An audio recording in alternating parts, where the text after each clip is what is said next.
Well, hello everybody. You must be thinking, hey, you're late. I know. I just wanted to play the game. And be able to know enough about it and that I could talk about it. For those who are unaware, Elden Ring is my first Souls-like game, really, that I've played past the starting-ish area. My time with Dark Souls 1 was so bad that somebody had to inform me, Anthony, I know you're watching, that the targeting mechanic existed, and I still couldn't get through it. But I digress. Elden Ring is a game that runs antithetical to everything the games industry has kind of put out in the last few years. But if you're watching me, you already knew that. So I'm just going to talk to you about how fucking awesome this game is. You start with virtually no information of what happens with the story, and by the end, in true From Software fashion, as I'm told, you have a general gist of what happened. Now, I'm being a little lore freak myself, have looked up different things, and it's quite enjoyable. But I want to take this bit by bit. You leave a unhallowed grave, and this is kind of one of the things I respect the most about this game. The moment you see the open world for the first time, you see, in order, Grace, an NPC you can talk to, a boss in the distance, and a landmark you can go to, and things in the background that you can reach. And and I knew From Software did visual storytelling really well, but now having experienced it myself for the first time really is quite the experience. You know, you get curb stomped by the boss, the Tree Sentinel, but when you eventually do beat it, you get a fantastic weapon. Go talk to Merchant Calais in the third church. I believe it's the third church of America, and you are on your merry way. You meet an eclectic cast of characters that are wonderful. Ronnie is best girl, and I would die for Old Man Iji, the War Master. God, that still hurts. I do wish that there were more happy endings for NPCs, but that's, I think, the Soulsborne players are laughing at me right now. I know that Anthony, my friend of the show, Anthony Lopez, Soulsonic21, check him out, refuses to finish a particular quest because he doesn't want a little girl to die. And I got my first taste of that when going to explore Castle Morn. A enclave outpost of Lord Godric the Grafted's soldiers being overrun by demi-humans. I'm not going to spoil finishing quests for those who are still interested in playing the game or haven't completed that quest, but you see a crying father over the corpse of someone he loves. It's not great. But I digress. Interesting boss fights. Not really sure what, aside from being a demi-human, that final thing has to be. I would have been more interested if they picked the demi-human queen who as the final boss of that area, but it was interesting nonetheless. I'm at this point I'm just kind of going through my journey. I go follow Godric the Grafted, I fight Radahn first, then I fight Renala after I figure out how to get to her after somebody guides me through it. Ton of fun. I end up beating my head against the fire giant. I beat him. Beat my head against Mariketh. It's all, and then finally go and kill, the final boss. And that was enjoyable. And that's and what I kind of wanted to talk to about on that note is the leveling system. I I'm so used to so many games using, 3 or 4 different types of currencies or upgrade material. No, it's almost exclusively ruins. I mean, obviously you have certain stones and stuff to upgrade your weapons, and the weapons, I will get to the weapons and how interesting they can be. But I digress. The ruins you get, you have to, especially like like between levels, I'd say 70, 80 and level 100, you're constantly having to, weigh, do I pay for upgrades for this new weapon I got, or do I use the ruins I got to get a level up, because at a certain point, level ups become a little, there's this weird ebb and flow where you've gotten enough points to be able to like do some damage if you don't play like a dumbass, and at the same time you also kind of need more stat over time because it's only going to ramp up. I am sitting at a balmy 30 points in vigor, 30 points in endurance, about 40 points in strength and dexterity, and about 40 points in arcane because I use Rivers of Blood. Yes, I know I'm a meta sheep, but it is, for a dex build, one of the best katanas in the game, short of using Millennia's Blade, which I was looking at and it looks fairly interesting. I still haven't found Bloodhound's Leap, though, or Bloodhound's Step, which I would really like, but neither here nor there. The kind of having to weigh using your ruins with what you actually need to purchase is difficult.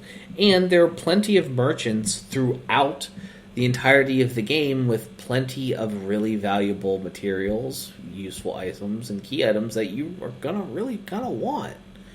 I'm sitting, I think about, all the cookbooks and the ritual pots and the useful materials, and frankly, I didn't have enough to get a level up, but I didn't really have much else to go on, and I always use poisonous darts, so I bought like 600 of them, and I've been good ever since.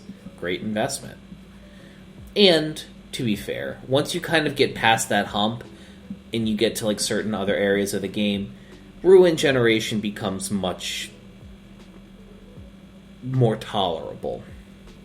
And farming is less of a pain in the ass, which is wonderful. But even so, losing 90, I lost 90,000 ruins, which was about 50 or 60 away from being able to have another level up, which sounds like a lot, but is certainly attainable. But getting to that level up point just from 0 is much more difficult at a higher levels. I also like the grinding a little bit. I am an MMO player, so grinding is in my nature. And there's something about seeing the numbers go up more and more and seeing the results from that feels nice. Plus, raising all of your stats in tandem, with both the two soft caps of 40 and 60 respectively, and I think another one at either 80 or 90. It gives you the ability to play around with weapons you wouldn't have been able to normally. I have a level of strength and dexterity now that I can use big Unga Bunga weapons along with my katanas, which is a ton of fun. I'm using the Poison Serpent and the River of Blood in both both the left and right-handed in particular.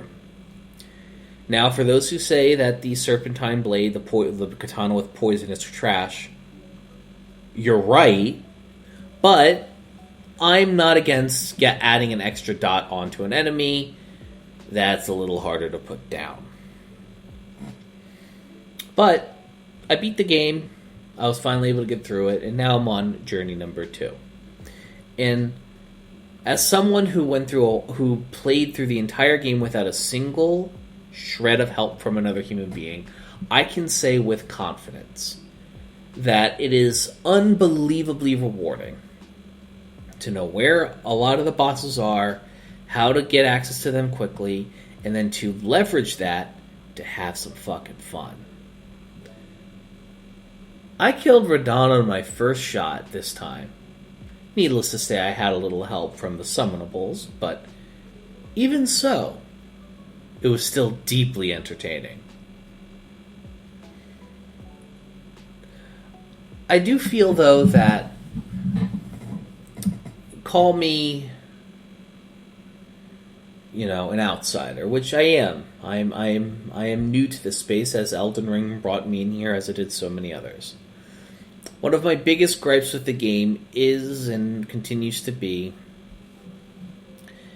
how convoluted the questing is. I mean, I understand you're supposed to just stumble upon it, but,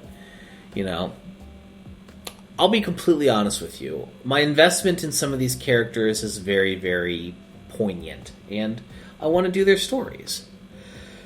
And having the Wikia? Nah, it's. I didn't want to do that too much. Am I saying that there needs to be a quest log with tracking? Absolutely not. It would kill how wonderful the game is.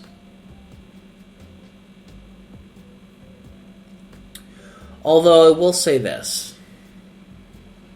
I will say that if you did come within a certain distance of a character, I think they should pop up on your map, at the very least. So something. I think that would be less intrusive to the overall UI, which is already very sleek and nice. And yeah, I just think a better way of knowing where they will be next would be helpful. The Millicent quest is a good example of this. You go from Caelid, that fucking hell pit, to the Atlas Plateau, to the mountaintop of giants, to the Hilligard tree, which is its own story within itself. And also,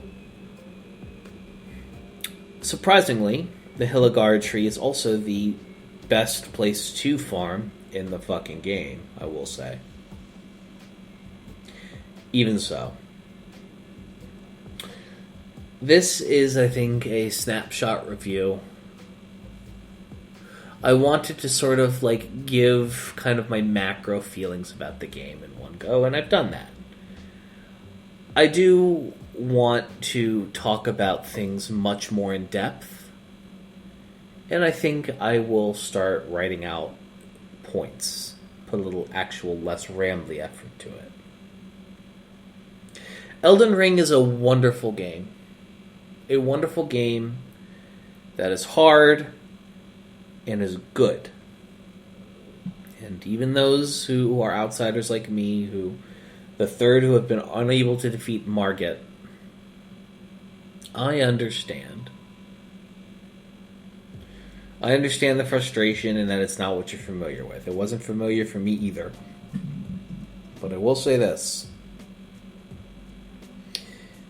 We live in an age where we are expected to see every single little thing before we complete a game. We are expected to complete all the content. Elden Ring and games like it are examples of the wonder of our youth. Of the collectibles in the Sonic game, we go back to play in our adulthood, to go look up and find once we found out they existed. The secret exploits in a Pokemon game that allow you to find access to Shaman, even when you're not supposed to. The stories and plot lines in the Jak and Daxter game that you didn't get to pick up on because you just did the main quest. And the copious amounts of collectibles littered across every Assassin's Creed game. The early ones, like 1 or 2. After that, it's ugh. At the end of the day, Elden Ring represents a time that is no longer here for us. It adds a level of childlike wonder for a group of people like us who are just jaded. And while I think someone like DJ Peach Cobbler makes a very compelling argument about going open world, is the final step for people who have run out of ideas, I do think that regardless of the next From Software game, regardless of the next thing that happens, Elden Ring, just like the Dark Souls franchise, just like Bloodborne,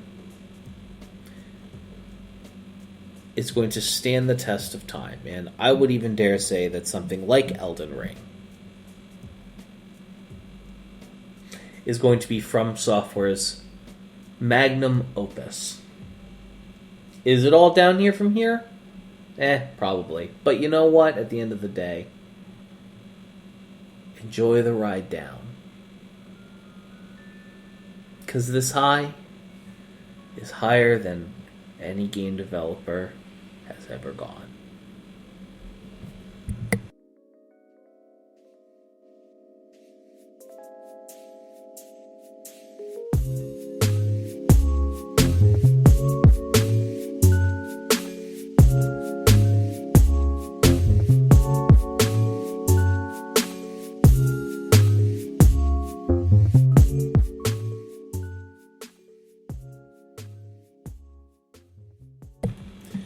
A big thank you to my patrons. Thank you so much for you guys for supporting me. I appreciate you guys listening to the end of this long-ass podcast. I appreciate you bunches. If you would like to support the show, consider joining our Patreon. You get access to exclusive posts, early releases, and things that are just too hot for YouTube. Also, get a free Twitch sub as well as into our weekly game raffles on Discord, as well as exclusive Discord perks. I appreciate you. Thank you so much for listening, and I'll see you guys next time.